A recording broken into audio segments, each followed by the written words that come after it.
ఇంకెన్నాళ్ళు రెంటింట్లో ఉంటాం? సొంత ఇంటి కలను నెరవేర్చుకుందాం. Suman TV biggest property expo October 18, 19 HSCC Novotel Hyderabad. ఇప్పుడే ఫ్రీ ఎంట్రీ కోసం కాల్ చేయండి.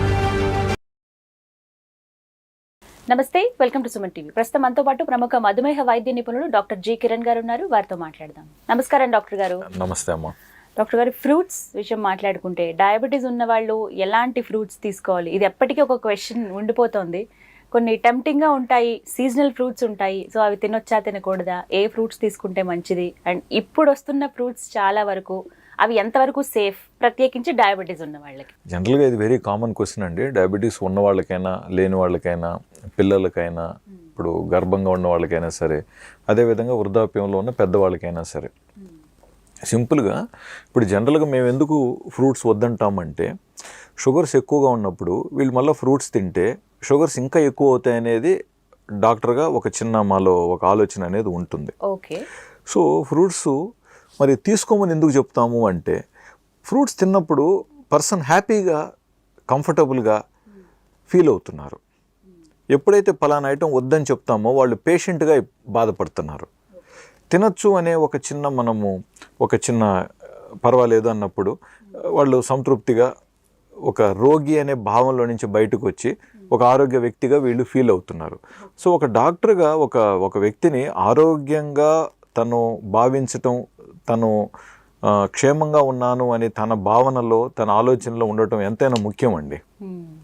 ఇప్పుడు మందులతో మనం షుగర్ రిపోర్ట్స్ తగ్గించవచ్చు కానీ, బట్ ఆ మనిషిలో ఉన్న, మనసులో ఉన్న రోగి అనే భావనని ఎలా బయటికి తీయగలుగుతాం? మీరు అడగచ్చు, అసలు ఎందుకు తీయాలి సార్ ఆ భావన, లోపల ఉంటే ఉండింది కదా. బట్ ఎవరైతే మనిషి సంతోషంగా, సంతృప్తిగా, రోగి అనే ఆలోచన లేకుండా బతకగలుగుతున్నారో 20-30% షుగర్స్ అలాగే తగ్గిపోతున్నాయి వారిలో. మెడిసిన్స్ ఒకవేళ నేను పెంచుంటే డోసులు గతంలో, ఈరోజు మళ్ళీ తగ్గించాల్సిన అవసరం ఖచ్చితంగా వస్తుంది కూడా. సో కాబట్టి that is one of the reason. కొంతమంది ముఖ్యంగా పెద్ద వయసులో వారు, డాక్టర్ గారు సీజన్ వస్తుంది, మామిడిపండు ఒక 2 పీసెస్ తినచ్చా అంటే, ఏం పర్వాలేదు తల్లి మీరు తినండి అని ఎందుకు అంటామంటే, అది one of the main reason. But ఆ మాట మనం పేషెంట్గా పర్మిషన్ ఇచ్చేటప్పుడు బ్యాక్గ్రౌండ్లో అసలు వాళ్ళ షుగర్స్ కంట్రోల్లో ఎంతవరకు ఉన్నాయి అనేది కూడా మనం చూసుకుంటామండి. అంతేకాకుండా ఇప్పుడు నా పాత పేషెంట్ అనుకోండి, ఇప్పుడు ఒక 5 ఏళ్ళు 10 ఏళ్ళుగా నా దగ్గరికి రెగ్యులర్గా చూపిస్తూ ఉన్నట్లయితే సిస్టంలో కూడా ఫీడ్ అయిపోయి ఉంటాయి. ఇతని షుగర్స్ ఎప్పుడప్పుడు ఏ నెలలో పెరిగాయి, ఏ సంవత్సరంలో పెరిగాయి, ఎన్ని సందర్భాలలో షుగర్ పెరిగాయి అనేది మనకు కొన్నిసార్లు గ్రాఫిక్ రూపంలో వచ్చేస్తూ ఉంటుంది. ప్లస్ పేషెంట్ ఏదైనా గతంలో షుగర్ పెరిగినప్పుడు పలానా కారణం అయిండొచ్చు అని చెప్పుంటారు, అడుగుతాం కదా ఎందుకండి పెరిగినాయి అంటే, ఏదో ఒక రీజన్ చెప్పుంటారు. ఆ రీజన్స్ కూడా మెన్షన్ చేసుకుంటాం. సో ఇప్పుడు ప్రతిసారి పలానా టైంలో వీళ్ళకి షుగర్స్ పెరుగుంటే అది రిపీట్ అవుతుంది కదా ప్రాసెస్. సో దాన్ని బట్టి కొన్నిసార్లు ఇవి వద్దు అని కూడా చెప్తాం, వద్దని కూడా మనం చెప్తాం, అవాయిడ్ చేయమంటాం. లేదా ముందస్తుగానే వీళ్ళకి కొంచెం మెడిసిన్స్ అడ్జస్ట్ చేసుకొని కాస్త షుగర్ లెవెల్స్ పెరగకుండా ఉండేలాగా కూడా కొన్నిసార్లు ప్లానింగ్ చేసుకుంటాం. ఓకే, ప్లానింగ్ చేసుకుంటాం. సరే ఇప్పుడు ఈవిడ పెద్ద ఆవిడ, ఒక 85 వయసు ఉంది, తను మామిడి పండ్లు ఖచ్చితంగా ఇష్టపడుతుంది, వద్దంటే బాధపడుతుంది. అటువంటప్పుడు సరేలేమ్మా మీరు కొంచెం పరిమితమైన మోతాదులో తినండి అని చెప్పేసి బ్యాక్గ్రౌండ్లో మనం ఏదైనా మెడిసిన్స్ కాస్త షుగర్స్ పెరగకుండా ఉండేలా కూడా అడ్జస్ట్మెంట్ చేసుకుంటాం.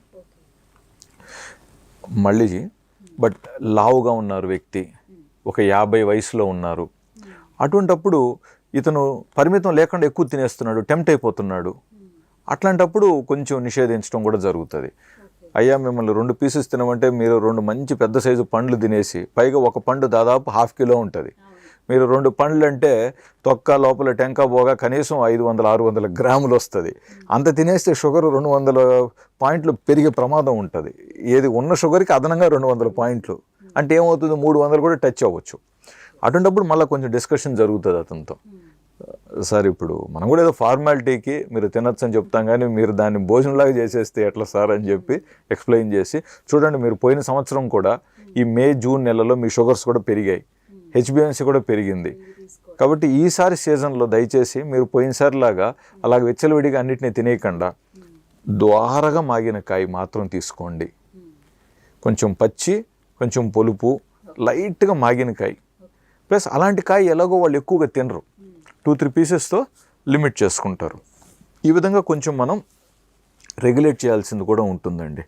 ఇప్పుడు ఎలాగైతే రింగ్ రోడ్లో బండి బాబును వెళ్ళొచ్చని చెప్తాం, but at the same time 100 లోపే వెళ్ళు, పరిమితం, లిమిటేషన్స్ పెట్టుకుంటాం. ఇక ఫ్రూట్స్ విషయానికే వచ్చేద్దాం సార్. ఏ ఫ్రూట్స్ బెస్ట్ అంటారు మీరు? తీసుకోవచ్చు డైలీ తీసుకోదగిన ఫ్రూట్ ఏది? ఒక డయాబెటీస్ పేషెంట్ డైలీ అసలు ఫ్రూట్స్ తీసుకోవచ్చా? తీసుకోవాలని చెప్తాం. ఏ ఫ్రూట్ కంపల్సరీ ఇప్పుడు మనం ఎప్పుడు కూడా ఒక ఆన్సర్ చెప్పేటప్పుడు అండి, ఒక 30-40 ఇయర్స్ ఏజ్ గ్రూపు, 40, 50, 55, 60 లోపు ఒక ఏజ్ గ్రూపు, 65, 75, 80 దాటిన వాళ్ళు ఒక ఏజ్ గ్రూప్, ఒక 3 గ్రూప్స్గా మనం తీసుకొని మాట్లాడతామండి. ఇప్పుడు ముఖ్యంగా ఈ 60 ఏజ్ దాటిన వాళ్ళల్లో అందులో 70, 80 దాటిన వాళ్ళు కూడా చాలా మంది ఉంటారు. కొంతమందిలో మలబద్ధకం అనేది ఉంటుందండి. కాబట్టి వీళ్ళకి పలానా ఫ్రూట్స్ ఇలా తింటేనే వాళ్ళకి మోషన్ కొంచెం ఫ్రీగా ఉంటుంది. ఇప్పుడు అలా ఫ్రీగా లేదనుకోండి, వీళ్ళు బలంగా మొక్కటం వల్ల వీళ్ళకి భవిష్యత్తులో పైల్స్ కానీ, ఫిషర్స్ కానీ, ఇతర సమస్యలు వచ్చే ప్రమాదాలు కూడా ఉంటాయి. కాబట్టి అది కూడా మనం పరిగణలోకి తీసుకోవాలి. ఇప్పుడు ఒక గ్రామంలో ఉన్న వ్యక్తి, కొంచెం పాతకాలపు మనిషి అనుకుందాం. ఇప్పుడు ఉదయాన్నే తను ఒక చెమ్ము తీసుకొని ఊరు బయట 1.5 కిలోమీటర్ నడిచిపోయి తను చూసుకొని వచ్చారనుకోండి, ఆటోమేటిక్గా అంత దూరం నడుచుకొని పోయే లోపు ఆయనకు బాగా ఫ్రీగా అయిపోతుంది. బట్ ఇక్కడ మనము అటాచ్డ్ బాత్రూమ్ బెడ్రూమ్స్లో ఉన్నప్పుడు 4 అడుగులు, సో బెడ్ లేచి 4 అడుగులకి మలం ఎలాగ లోపల ఫ్రీ అవ్వచ్చు? సో మనకు యోగా మాస్టర్ కూడా చెప్పేది ఏంటంటే, కొంచెం పేగులు అనేది లైట్గా కదలిక అయినప్పుడు ముఖ్యంగా మలం అనేది సులభంగా బయటకు వస్తుందని చెప్తూ ఉంటారు. ఇప్పుడు చిన్న వయసు 50 వరకు ఏంటి, లోపల పేగులు కానీ, లార్జ్ ఇంటెస్టైన్స్ కానీ, స్ఫింక్టర్ పవర్ ఉంటుంది కాబట్టి కొంచెం ముఖ్యం దానివల్ల మలం బయటికి రావడానికి ఈజీగా ఉంటుంది. బట్ ఎప్పుడైతే 70-80 వయసు దాటిన వాళ్ళు ఉంటారో ఆ పేగులు కూడా అక్కడ వాటి బలాన్ని కొంచెం కోల్పోయి ఉంటాయి. కాబట్టి ముక్కినంత మాత్రాన అక్కడ లోపల నుంచి స్క్వీజింగ్ అవ్వకపోవచ్చు. కాబట్టి కొంచెం తిన్న ఆహారం ఫ్రీగా తానంతటి తను బయటికి రాగలిగితే వీళ్ళకి ఈజీగా ఉంటుంది. సో ఇప్పుడు దీన్ని దృష్టిలో పెట్టుకొని మనం పీచు ఎక్కువగా ఉన్న పండ్లని సజెస్ట్ చేస్తాం. ఇప్పుడు జామకాయ తినొచ్చు అంటాం, బట్ అగైన్ జామకాయలు గింజలు ఉంటాయి కదా సార్, మేము నవ్వులుకోలేమని కొంతమంది కంప్లైంట్ చేస్తారు. సో అక్కడ మళ్ళీ నెక్స్ట్ ఆల్టర్నేటివ్ ఏంటని చూస్తాం. వాటర్ మెలన్ తీసుకోండి అని చెప్తాం. బొప్పాయి చాలా మంచిది, పళ్ళు లేకపోయినా సరే మెత్తగా నవ్వులొచ్చు అంటాం పెద్దవాళ్ళకి. దోరగా మాగిన బొప్పాయి కూడా చాలా మంచిది. ఇంకా నెక్స్ట్ మనకి ఈజీగా దొరికే దాంట్లో దానిమ్మ గింజలు. సో మీరు నవలగలిగి హ్యాపీగా తినగలుగుతానంటే దానిమ్మ గింజలు చాలా మంచివి. ప్లస్ కొంతమంది సార్ మేము కివీ ఫ్రూట్ తినచ్చా, స్ట్రాబెరీ ఫ్రూట్స్ తినచ్చా, డ్రాగన్ ఫ్రూట్స్ తినచ్చా అంటారు. మీరు సులభంగా వాటిని కొనుక్కొని హ్యాపీగా తినగలుగుతానంటే నాకేమీ అభ్యంతరం లేదు. బట్ అలాగని చెప్పి ఇప్పుడు మామూలు ఫ్రూటే ఇవాళ రేపు ఎంత ప్రైజింగ్ వచ్చినాయో మీకు తెలుసు. ఇవి స్పెషల్ ఫ్రూట్స్ చెప్పినప్పుడు ఇంకా డాక్టర్ గారు చెప్పారు కదా అని చెప్పి వీళ్ళు మరి అప్పు చేసి మీ కొన్నారనుకోండి, మనకు కొంచెం బాధేస్తుంది. కాబట్టి అవేం ప్రత్యేకంగా తిన్నంత మాత్రాన షుగర్స్ ఏమి పడిపోవు. సో బట్ ఒకవేళ అందుబాటులో ఉండి వెచ్చించగలిగితే తీసుకో, మీరు సౌకర్యంగా హ్యాపీగా కొనుక్కుంటాను సరదాగా అనుకుంటే దాంట్లో అభ్యంతరం ఏమి లేదు. బట్ ఇవి తింటేనే మంచిదని నేను అన్నాను, ఎందుకంటే అది కొంతమందికి తప్పుడు సమాచారం అందిస్తుంది అనేది నా భావన. సార్ ఇప్పుడు మరి స్ట్రాబెర్రీస్లో విటమిన్ సి ఉంటుంది, కొంచెం అవి బాగుంటాయి కదా. అవును, మనకు మన ఫ్రూట్స్లో కూడా అన్నిట్లో ఉన్నాయి కదా విటమిన్ సి, మన వాటిల్లో లేవని ఎక్కడ చెప్పాం మనం? సిట్రస్ ఫ్రూట్ అన్నిట్లో దొరుకుతాయి మనకి. సో అదేవిధంగా ఇప్పుడు డ్రాగన్ ఫ్రూట్ అంటే ఏంటి, అది క్వాంటిటీ ఎక్కువ ఉంటుంది, తీపి కూడా తక్కువ ఉంటుంది, నవలటానికి కూడా కొంచెం క్రిస్పీగా అనిపిస్తుంది కాబట్టి దాన్ని ప్రిఫర్ చేస్తున్నారు. దానికి ఒకవేళ కంపేర్ చేయాలనుకుంటే బొప్పాయి కూడా మనం క్వాంటిటీ కూడా ఎక్కువ తీసుకోవచ్చు కదా. సో అట్లా మనం కొన్ని ఆల్టర్నేటివ్స్ చూసుకుందామండి, అదొక పాయింట్. నెక్స్ట్ ముఖ్యంగా చాలా మంది పెద్దవాళ్ళు అడిగేది అరటిపండు తినొచ్చు అని అడుగుతూ ఉంటారు, బనానాకు వచ్చేతలకే. సో కాబట్టి మనం బనానా వద్దు అన్నాం అనుకోండి కొంచెం బాధపడతారు.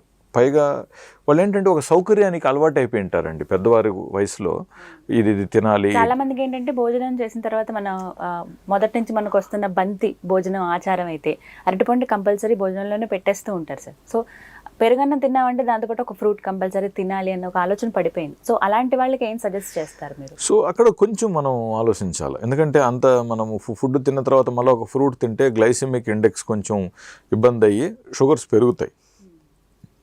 కాబట్టి ఫ్రూట్స్ కూడా మనం కొంచెం టైమింగ్ గ్యాప్ పెట్టుకోవటం, లేదా మార్నింగ్ తినొచ్చా ఈవినింగ్ తినొచ్చా అనేది మనం చూసుకొని, అవసరమైతే వాళ్ళ డాక్టర్ని కూడా కనుక్కొని వాళ్ళ పర్మిషన్ కూడా తీసుకోవటం మంచిది. సో బనానా ముఖ్యంగా పెద్దవాళ్ళకి, మలబద్ధకం ఉన్న వాళ్ళకి, నేను కొంచెం అట్లీస్ట్ వీక్లీ ఒక 2-3 టైమ్స్ అన్నా పర్వాలేదులేండి తీసుకోవచ్చు, డైలీ కాకపోయినా. ఇప్పుడు డైలీ 2 తింటానంటే కుదరదు.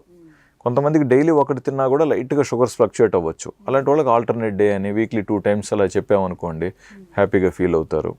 ఇలాగ మనము కొన్ని వీళ్ళకు చెప్పుకుంటూ. సో అంటే మీరు చెప్పిన వాటిలో ఏంటంటే సార్ మాక్సిమం అన్ని ఫ్రూట్స్ తినండి, బట్ లిమిట్ అనేది ఖచ్చితంగా లిమిట్ చూసుకోండి, మీ షుగర్ లెవెల్స్ని కూడా చూసుకోండి. మీరు ఆల్రెడీ హై షుగర్ పేషెంట్ అనుకోండి, ఇవి తింటే ఇంకా హై అవుతుంది. ఫస్ట్ ఆ హై షుగర్స్ని మంచిగా కంట్రోల్ చేసుకోండి. సో ఆ తర్వాత ఎస్, మీ షుగర్స్ ఫాస్టింగ్లో 100, తిన్న తర్వాత 150, ఒక 10-20 పాయింట్లు అటు ఇటు.